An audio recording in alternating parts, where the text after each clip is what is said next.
Madame, mademoiselle, monsieur, bienvenue à Métro News. Voici les principaux titres qui seront développés aujourd'hui. Le président élu, Jovenel Moïse, a promis de lancer les États généraux sectoriels de la nation dès le début de son quinquennat et de collaborer avec tous les secteurs de la vie nationale. Il a tenu son premier point de presse hier, quelques heures après l'annonce de sa victoire. Des leaders politiques, anciens candidats et des membres de la société civile saluent l'élection de Jovenel Moïse, alors que d'autres refusent de reconnaître sa victoire. Des membres de la communauté internationale ont salué l'élection de Jovenel Moïse à la présidence haïtienne. Ils exhortent tous les acteurs à accepter les résultats définitifs et à ne pas recourir à la violence.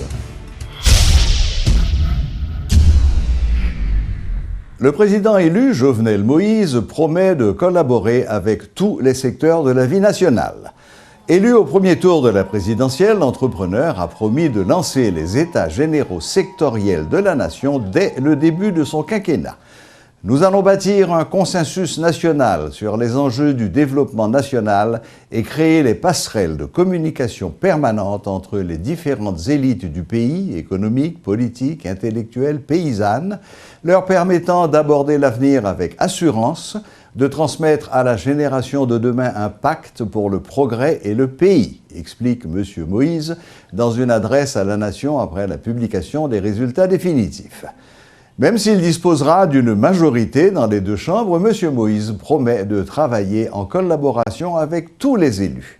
L'entrepreneur mise également sur l'implication de la diaspora dans ses efforts, promettant une participation des Haïtiens de l'extérieur au développement économique, social et politique du pays. Les États généraux de la nation sont préconisés depuis plusieurs mois par l'entrepreneur Réginald Boulos. Il s'agit de la même stratégie que la conférence nationale prônée au cours des 10 dernières années par l'ex-sénateur Turneb Delpé.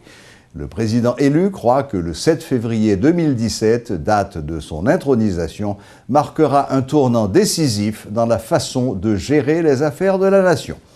Les États généraux devraient définir les grands axes des réformes indispensables à la relance de l'économie et à une stabilité politique. Je serai le président de tous les Haïtiens, sans distinction aucune.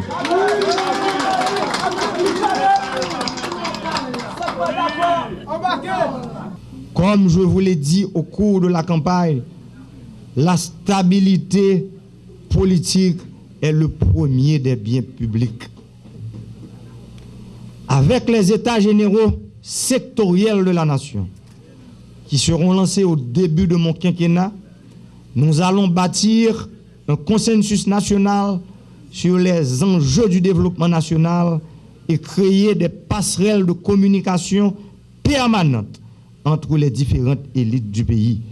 Élite économique, élite politique, élite intellectuelle, élite paysanne, leur permettant d'aborder l'avenir avec assurance et transmettre à la génération de demain un pacte pour le progrès et un pays où il fait bon de vivre. Mon administration travaillera afin de garantir la cohésion et l'unité nationale. Elle aura besoin de la confiance des Haïtiens dans les réformes qui seront entreprises, parce que les jours à venir seront durs. Je sais que vous avez voté pour des maires, des députés et des sénateurs. Je travaillerai avec tous les élus de la nation pour bâtir une Haïti fière et prospère.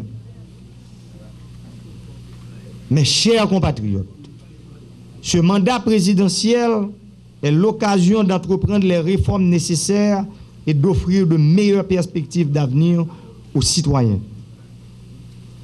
Le temps de tergiversation avec les intérêts de la nation est terminé. Oui, ce temps est terminé.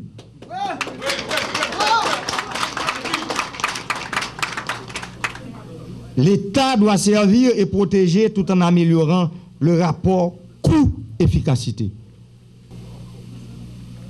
Frem accès mieux. Haïti besoin de compétences et capacité chaque petite li. Volonté et participation chaque jeune femme, chaque jeune garçon vaillant pour l'avancer. Il est le temps pour la diaspora participer tout bon vrai dans le développement économique, social et politique du pays. Nous prenons le travail pour développer la section communale. Nous prenons le travail pour mettre terre, rivière, soleil, et nous ensemble pour chaque Haïtien qui a vécu plus bien. M'a profité souhaiter tout compatriotes la santé, dans la paix, l'ordre.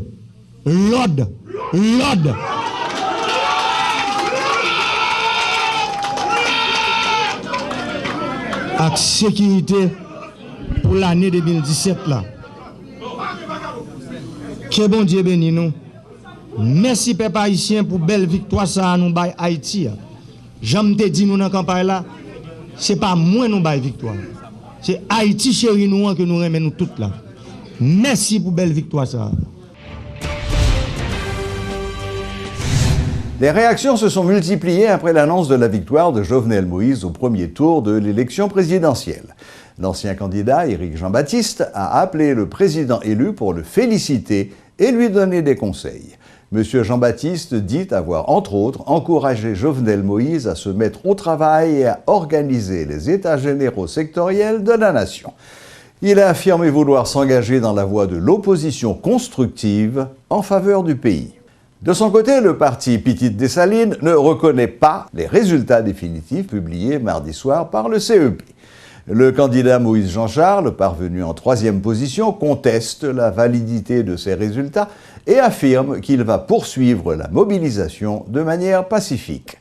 L'ex-sénateur Moïse Jean-Charles affirme que toutes les demandes des contestataires n'ont pas été satisfaites durant les vérifications, notamment celles concernant une intervention de l'ONI et de la DCPJ pour s'assurer de l'authenticité des signes et des empreintes apposées sur les procès-verbaux. Il dénonce des manipulations de la part du CEP. Pour sa part, le candidat de la paix, Jules Célestin, conteste la validité des résultats publiés par le CEP. Selon lui, la vérification n'a pas été faite selon les normes. Il refuse de reconnaître la victoire de Jovenel Moïse et appelle à la mobilisation pacifique. L'ancien ministre de la Communication, Adi Jean-Gardy, a encouragé ce mercredi le président élu Jovenel Moïse à entamer un dialogue avec les principaux candidats contestataires. Selon l'ancien journaliste, le nouveau président d'Haïti doit absolument parvenir à trouver un terrain d'entente avec ses candidats réfractaires pour le bien du pays. Par ailleurs, Adi Jean-Gardy exhorte ces 3 candidats malheureux à lâcher du lest. Il est plus que temps pour le pays de passer à autre chose, déclare l'ancien ministre. Mais je crois justement que Jovenel Moïse devrait s'asseoir avec eux, discuter avec eux. Et les autres devraient éviter d'avoir les attitudes, par exemple, de Clément Jumel ou de Louis Desjoie en 1957 qui disait je ne rencontre pas Duvalier, je ne vais pas m'asseoir avec lui, je ne vais pas même pas lui serrer la main, je le combattrai jusqu'avec tous les moyens. C'est ce que ces gens avaient dit. Je crois que ceci s'est montré catastrophique. Il avait offert une main Ramon d'Olivier. Si vous voulez. Mais les perdants de 1957, donc il nous faut éviter ce genre d'attitude. Nous faisons de la politique. Et la politique ne se fait pas sur la corde raide. La politique ne se fait pas sur la corde raide. Je crois que nous sommes tous l'alternance. Et par l'alternance s'obtient par la négociation. Aujourd'hui, Madame, par exemple, Clinton, va à l'investiture de Monsieur Trump. C'est-à-dire, pour elle, elle se dit, OK, la vie continue et la vie va continuer avec de nouvelles stratégies. Ça veut dire, je ne comprends pas pourquoi on refuse, dans certains cas, d'aller négocier. On négocie et on va avoir ensuite la victoire. Je crois que beaucoup d'hommes politiques ici n'ont pas lu Machiavel, ils n'ont pas lu Le Prince. Et quand on lit Le Prince, quand on lit... Tu vois, c'est un problème de formation en sciences politiques. Les sciences politiques ne se font pas comme ça. Ça veut dire qu'il faut aussi que les leaders, les candidats à la présidence aient de bons conseillers. On peut ne pas être d'accord avec un résultat. Je ne suis pas d'accord. Madame Clinton n'est pas d'accord avec le résultat. Mais elle va participer, elle va suivre. Mais ça ne veut pas dire que, justement, elle fait partie de l'opposition. Et l'opposition va continuer. Et l'opposition, c'est l'alternance. Mais pour que l'alternance puisse se faire, il faut qu'on soit face à face. Ça veut dire pas comme un sniper, je suis sur le toit d'une maison en train de tirer quelqu'un qui ne me voit pas. On est face à face et on se bat. Et c'est aujourd'hui le moment pour que les leaders haïtiens de l'opposition travaillent avec, bien entendu, des conseillers pour regarder chaque pas, chaque déclaration de M. Jovenel Moïse et qu'ils prennent le contre-pied d'une certaine manière, d'une certaine manière, ça veut dire pas d'une certaine manière, d'une manière sûre, d'une manière certaine, ça veut dire de manière démocratique. Et c'est à partir de cela que nous allons avancer. C'est ça la bonne gouvernance. La bonne gouvernance ne se fait pas seulement au pouvoir, on peut faire une bonne gouvernance aussi dans l'opposition. Le secrétaire adjoint et porte-parole du département d'État, Bureau des Affaires publiques, M. John Kirby, a salué l'élection de Jovenel Moïse à la présidence d'Haïti. Selon lui, la publication d'aujourd'hui en Haïti des résultats définitifs de la présidence représente une étape positive pour la restauration complète des institutions démocratiques de cette nation. Nous félicitons le président élu Jovenel Moïse pour sa victoire au premier tour et nous sommes impatients de travailler en étroite collaboration avec lui alors que nous renforçons notre partenariat de longue date avec Haïti, a insisté le porte-parole du département d'État, exhortant par la même occasion tous les acteurs à accepter les résultats finaux, à s'abstenir de toute violence et à travailler ensemble pour construire une Haïti stable et prospère. Les États-Unis réitèrent leur appui à l'achèvement en temps opportun des élections restantes en Haïti d'une manière équitable, transparente et pacifique, a conclu M. Kirby.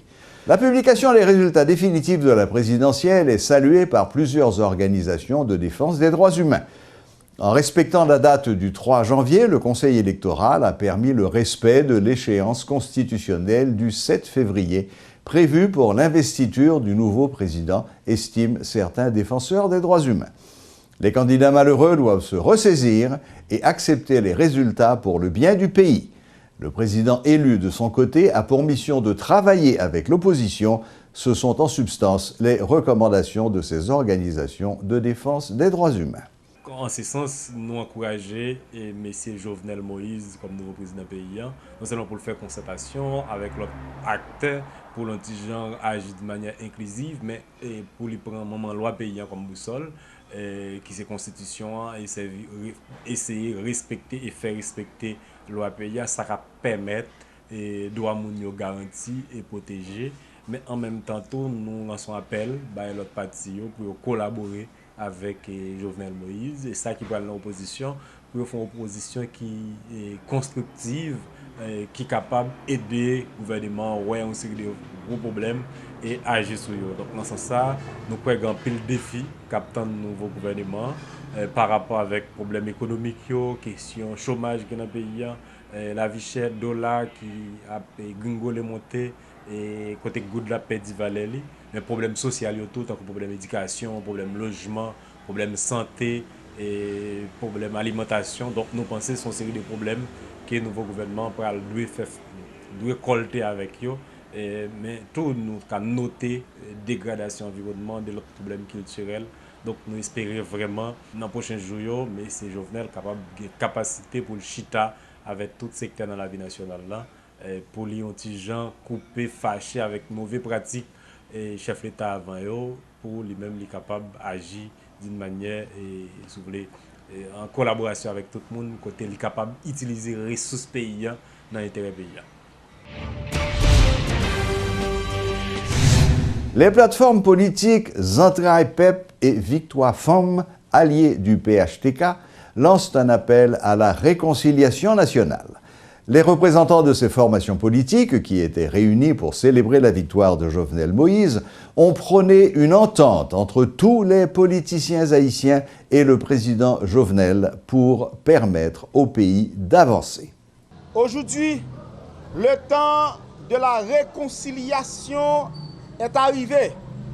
Nous sommes conscients que la route vers la négociation n'est pas facile. Nous sommes conscients qu'aucun de nous ne peut pas réussir seul.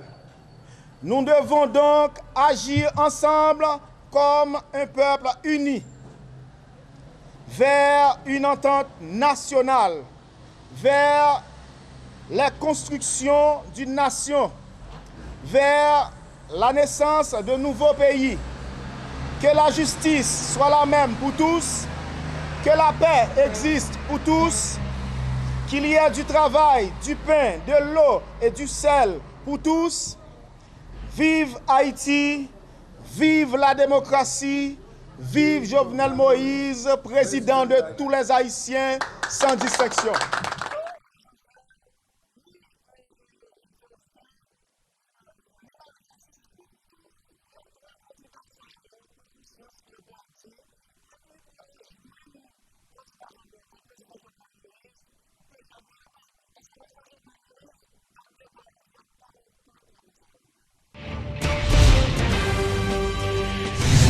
La plupart des citoyens de la capitale, interrogés par Radio et Télémétropole ce mercredi, se disent favorables à une modernisation du système électoral haïtien.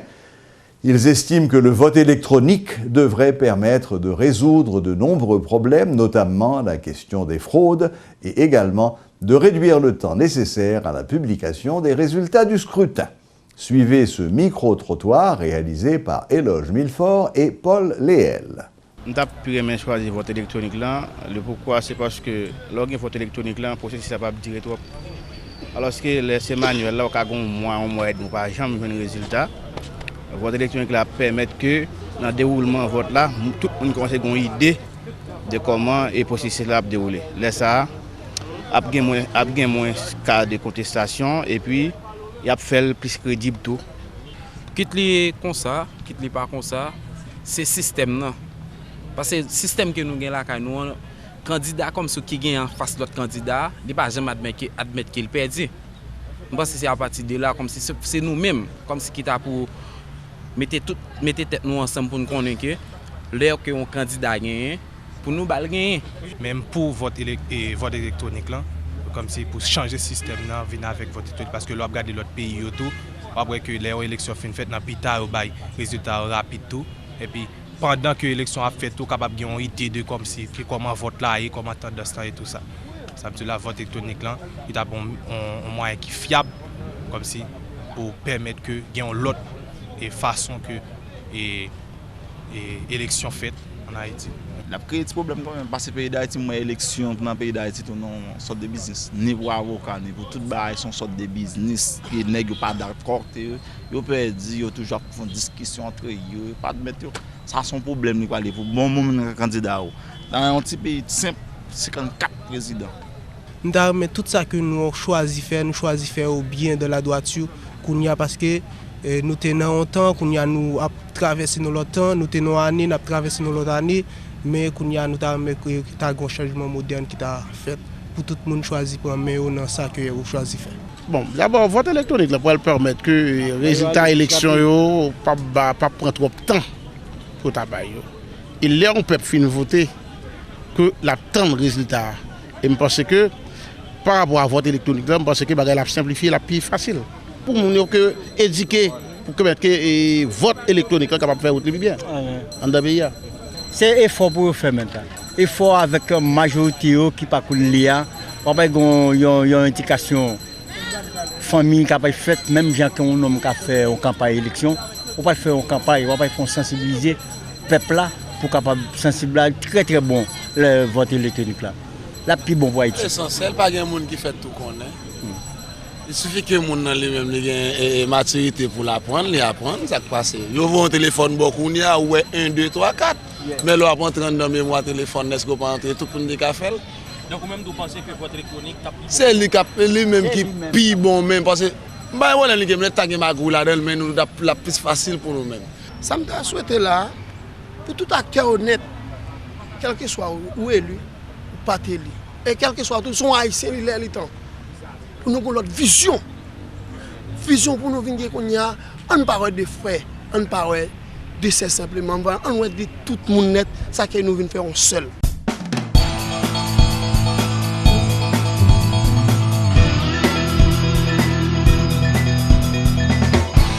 Dans l'international, à New York, un train de banlieue a déraillé ce matin à l'heure de pointe. Le train de la ligne Long Island a déraillé à 8h30 heure locale dans Brooklyn, d'après des sources officielles. Au moins 103 personnes ont été blessées, 11 ont dû être hospitalisées. Mais d'après les pompiers, aucun des blessés n'est sérieusement atteint. Aux États-Unis, plusieurs dizaines de personnes ont été blessées ce mercredi matin dans un accident de train. Cela s'est passé dans le quartier de Brooklyn à New York, à une heure de forte affluence. Pour une raison encore indéterminée, ce train de banlieue a déraillé et s'est écrasé contre les butoirs de la gare. On allait plus vite que d'habitude, dit cette femme. Et en fait, c'est quand je me suis dit ça qu'il y a eu l'impact. J'étais dans la voiture de tête, dit cette autre femme. J'ai été projeté en avant. Un type m'a retenu, mais mon genou a cogné une barre de fer. Et maintenant, ce genou est gonflé. Je peux presque plus le plier. Parmi les blessés, aucun n'est dans un état grave. Seuls 11 ont dû être conduits à l'hôpital. Ils souffrent de contusions. C'est le deuxième accident de train en quelques mois dans la région de New York. En septembre dernier, un train de banlieue avait déraillé, faisant un mort et une centaine de blessés. Les autorités brésiliennes étaient mardi 3 janvier à la recherche de dizaines de fugitifs de 2 prisons de Manaus au lendemain de la mutinerie qui a fait 56 morts. Un massacre d'une extrême violence qui aurait été motivé par une vengeance entre gangs rivaux. Un calme relatif règne à la prison de Manaus, au nord du Brésil. 3 jours après les émeutes sanglantes survenues dans ce centre pénitentiaire, la chasse à l'homme continue.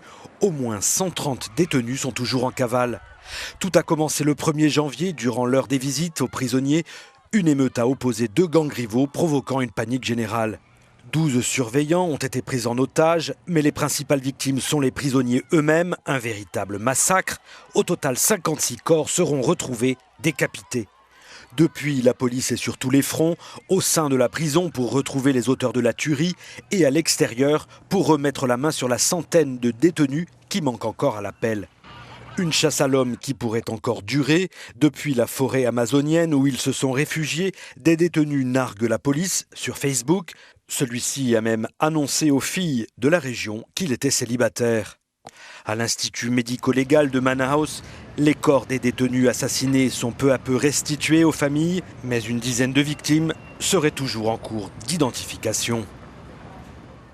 Le Congrès américain, issu des élections du 8 novembre, a vécu mardi une première séance agitée après un tweet critique du président élu Donald Trump, dénonçant une décision prise en catimini par les élus républicains au sujet d'une réforme éthique. Le Congrès américain a tenu sa première session de l'ère Trump. Élu en novembre, en même temps que le prochain président, le Congrès devait d'abord confirmer à leur poste les personnes nommées par Donald Trump dans son équipe gouvernementale. Mais un premier couac a eu lieu quand les députés républicains de la Chambre ont voté en catimini pour restreindre les pouvoirs du Bureau d'éthique parlementaire, un organisme indépendant créé en 2008 pour enquêter sur la corruption ou d'autres violations éthiques des élus. Donald Trump leur a reproché et les républicains ont fait marche arrière. Concentrez-vous sur la réforme fiscale, la santé et toutes les autres choses bien plus importantes. L'actualité de Donald Trump, c'est aussi l'affaire des cyberattaques russes contre le Parti démocrate. Il en doute toujours. Et dans ce tweet ironique, il s'étonne qu'une rencontre avec les services de renseignement soit repoussée. Peut-être qu'ils ont besoin de plus de temps pour monter le dossier. C'est très étrange. Selon Donald Trump, cette affaire de cyberattaque est un moyen pour les démocrates de contester la légitimité de son élection. Mais dans 16 jours, le couple Trump emménagera bien à la Maison-Blanche. Voilà, c'est tout pour l'actualité nationale et internationale. Vous allez pouvoir suivre maintenant Métro Sport avec Grégory. Merci Serge, salut à tous et place au sport maintenant.